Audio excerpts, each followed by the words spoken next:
There are places where the world feels thinner, where the line between what we see and what we fear might be true is razor close.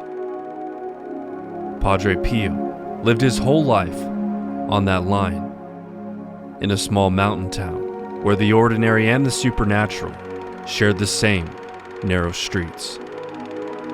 Many came looking for answers, some miracles, others just a glimpse of a man who seemed half in this world and half in another. You hear the stories, the bruises without cause, the smell of roses in empty rooms, miraculous wounds that never healed, and a priest who carried them with a kind of quiet resignation, as if suffering was simply part of the job. And maybe that's the thing about Padre Pio. He makes you wonder if maybe faith isn't supposed to be safe. Because what if God didn't stop moving? We just stopped paying attention. He was a simple priest in southern Italy known for having supernatural gifts, including the stigmata, the same wounds Jesus received at his crucifixion. Catholics and even non-religious around the world now know him as Saint Padre Pio. In 1918, Padre Pio didn't imitate Christ. He became a living crucifix. For 50 years, the stigmata bled openly in his flesh. Doctors documented the wounds, wrapped them, anointed them, and still they bled. He tried to hide them, glove them, cover them, but heaven refused to let them disappear. He heard confessions for 16 hours a day, and he didn't just listen, he saw. He read souls with terrifying accuracy. People would hide sins, downplay them, rationalize them, and Padre Pio would recite what they had actually done, as if God himself whispered it to him. He didn't ask for visions, they came. He didn't ask for miracles, they followed him. He didn't ask for battles, but demons attacked him physically, night after night, leaving him bruised, bloodied, and exhausted. Witnesses accounted that Padre Pio could bilocate across continents, being witnessed in two places at the same time. He could heal the sick. He predicted future events. He smelled like roses when he prayed. Padre Pio wasn't nostalgia. He wasn't folklore. He was modern, documented, photographed, and examined. The Vatican investigated him. Doctors studied him. Skeptics mocked him. Scientists were even baffled by him. And yet, the miracles continued. The wounds remained. The demons returned. Because the church never stopped being supernatural. The saints never stopped fighting. The miracles never stopped flowing.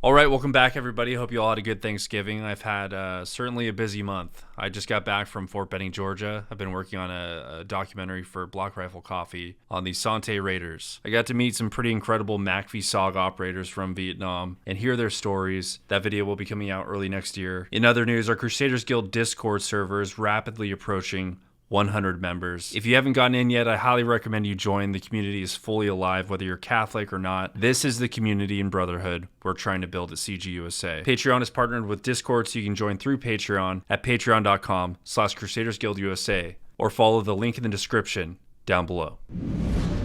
So Padre Pio, if you grew up Protestant or in a church environment that downplays the miraculous, this story is going to challenge you, because there are certainly denominations that claim that the miracles ended with the apostles. They say God doesn't work through priests, that the supernatural age is over, that sacraments are symbolic, that confession is psychological, that saints are inspirational figures, not living realities. Padre Pio destroys that idea. Not metaphorically, not poetically, but actually, physically, and publicly. Doctors examined the stigmata on his hands and his feet for decades, unable to explain wounds that never healed and never became infected. He didn't treat the Eucharist as a symbol. He survived on nothing else for long stretches of time, with medical staff baffled at how he remained alive. Padre Pio didn't just hear confessions, he told people the sins they tried to hide, even sins they'd forgotten for years. He didn't debate spiritual warfare. He was beaten by demons so violently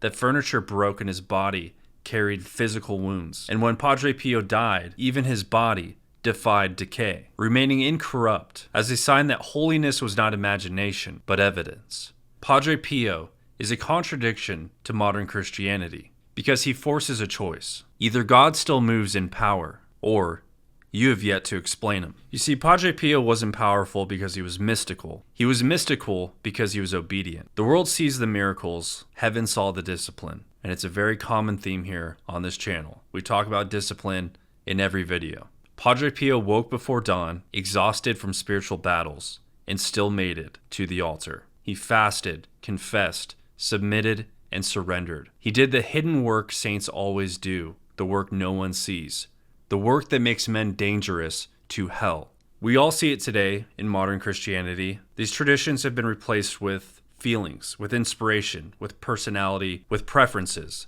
with my truth, my interpretation, my walk with the Lord. Padre Pio didn't have a walk with the Lord.